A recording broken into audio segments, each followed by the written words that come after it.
இப்போ நீங்கள் பார்த்தீங்கன்னா இந்தியாவில் இருக்கக்கூடிய வழக்கறிஞர்கள் மட்டும் இல்லை, உலகம் முழுக்க இருக்கக்கூடிய வழக்கறிஞர்கள் சாலிசிலேட்டர்னு சொல்லுவாங்க, வெளிநாட்டில் அட்டார்னிஸ்ன்னு சொல்லுவாங்க, இங்கே லாயர்ஸ்ன்னு சொல்கிறோம், அட்வொகேட்னு சொல்கிறோம்.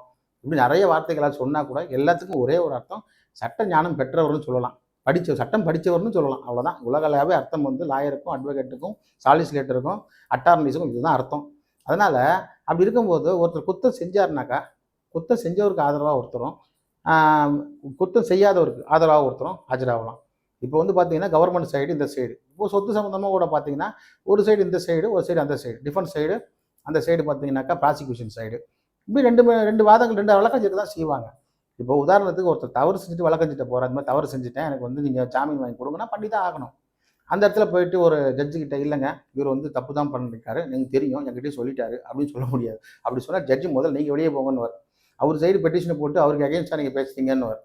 ஸோ ஒருத்தர் வந்து தவறே செஞ்சுட்டார், ஒருத்தர் உயிரே எடுத்துட்டாருன்னு வச்சிங்களேன், அவங்க சார்பாக ஆஜராகிற வக்கீல் வந்து இல்லை சார் அவர் என்கிட்ட ஒத்துக்கிட்டார் ஆஃபீஸில் வந்து இப்போயே தண்டனை கொடுத்து தூக்கில் போட்டுன்னு சொல்ல முடியாது. ஏன்னா அது நடந்ததா இல்லையா அப்படின்றது வந்து நீதிமன்றத்தோட கண்காணிப்புக்குள்ளே வரணும். இதே போல் இன்றைக்கி தெரியும் சில வழக்குகளை பார்த்தீங்கன்னாக்கா, ஊழல் வழக்கில் சில பேர்லாம் வந்து சிறையெல்லாம் போயிட்டு வந்திருக்காங்க. ஆரம்ப காலகட்டத்தில் பார்த்தீங்கன்னா இந்தியாவில் இருக்கக்கூடிய ஒரு லீடிங் லாயர் தான் அவங்களுக்கு பெயில் வாங்கி கொடுத்தாரு.